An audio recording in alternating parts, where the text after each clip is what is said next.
મારું નામ રેખા છે. મારી ઉંમર 29 વર્ષની છે.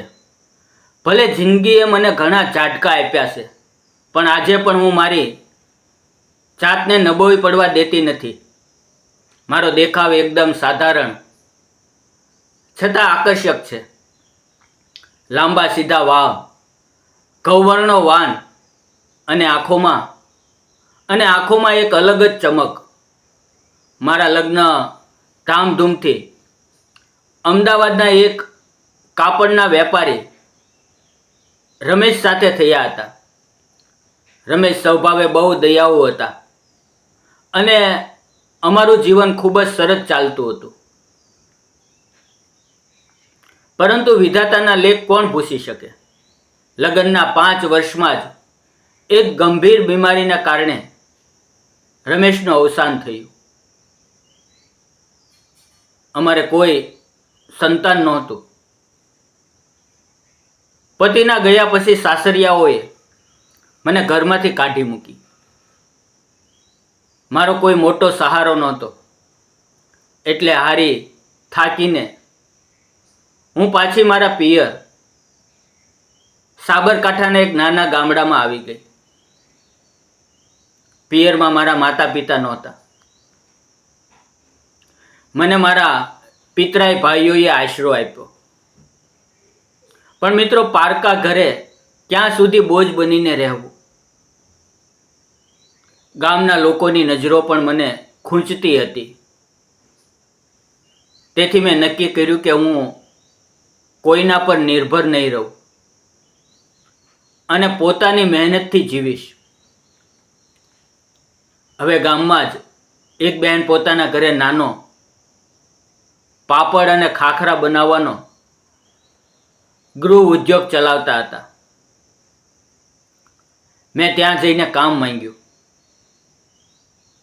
હવે મને રોજનું ભાડું એટલે કે મજૂરી મળવા લાગી. રોજ સવારે ગામની 7-8 સ્ત્રીઓ ભેગી થઈને પાપડ વણતી, મસાલા તૈયાર કરવા અને ખાખરા શેકવાનું હું કામ કરતી.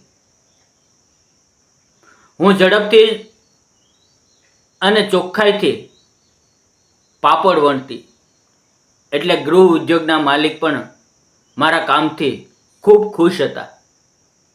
પણ એ જ દિવસોમાં પાપડ અને ખાખરાના પેકેટ તૈયાર થઈ જાય પછી તેને ટેમ્પામાં ભરીને શહેરમાં સપ્લાય કરવા માટે એક નવો યુવાન કામ પર આવ્યો. તેનું નામ હતું સાગર. મિત્રો, સાગર આશરે 30 વર્ષનો, ઊંચો, કસરતી શરીરવાળો અને મુખ પર હંમેશા નમ્ર સ્મિત રાખનારો છોકરો હતો. તે બાજુના ગામનો હતો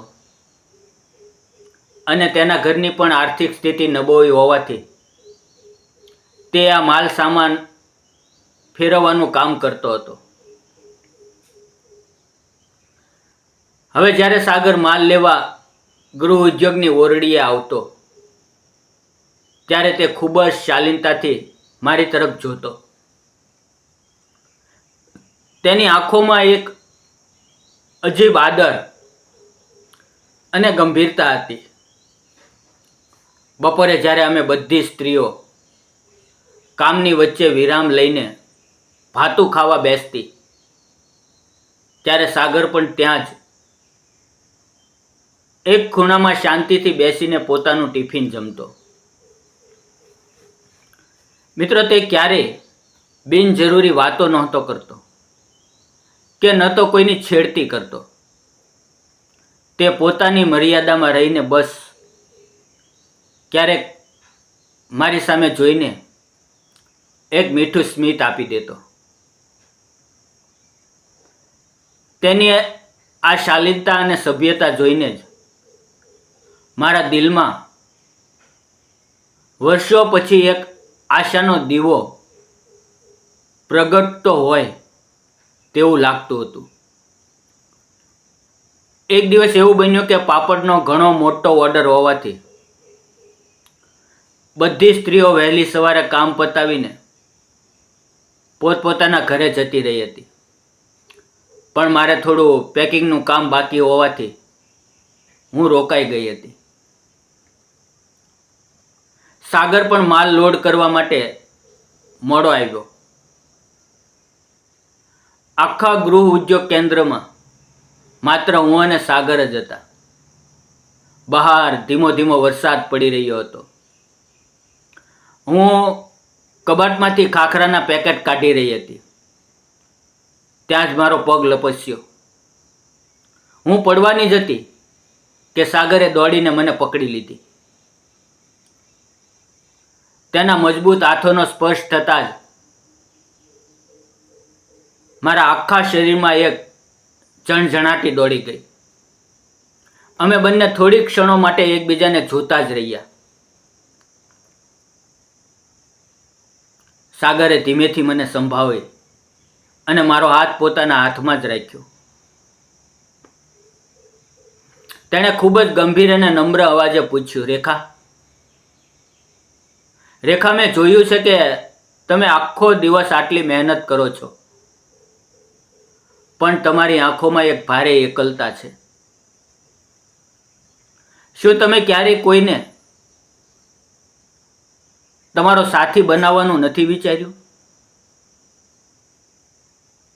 તેના મોંએથી આ વાત સાંભળીને મારી આંખો ભરાઈ આવી. મેં નજર નીચે કરીને કહ્યું, સાગર,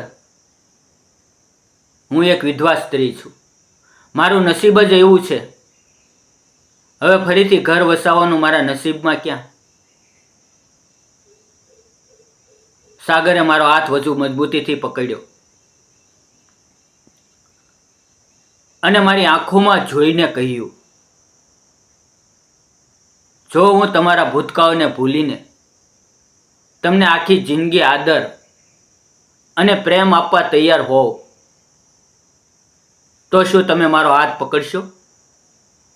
મને તમારા વિધવા હોવાથી કોઈ જ વાંધો નથી. મને બસ તમારા ગુણ અને સદ્ભાવ સાથે પ્રેમ છે. મિત્રો, તે સમયે આસપાસ કોઈ નહોતું. બસ પવનનો અવાજ હતો. મારા મનની બધી મૂંઝવણ દૂર થઈ ગઈ અને મેં મારો હાથ તેના હાથમાં જ રહેવા દીધો.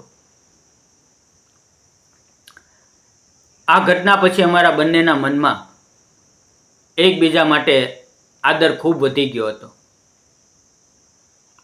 હવે અમારે બજારમાં મળવા જવાની કે એકાંત શોધવાની કોઈ જરૂર નહોતી,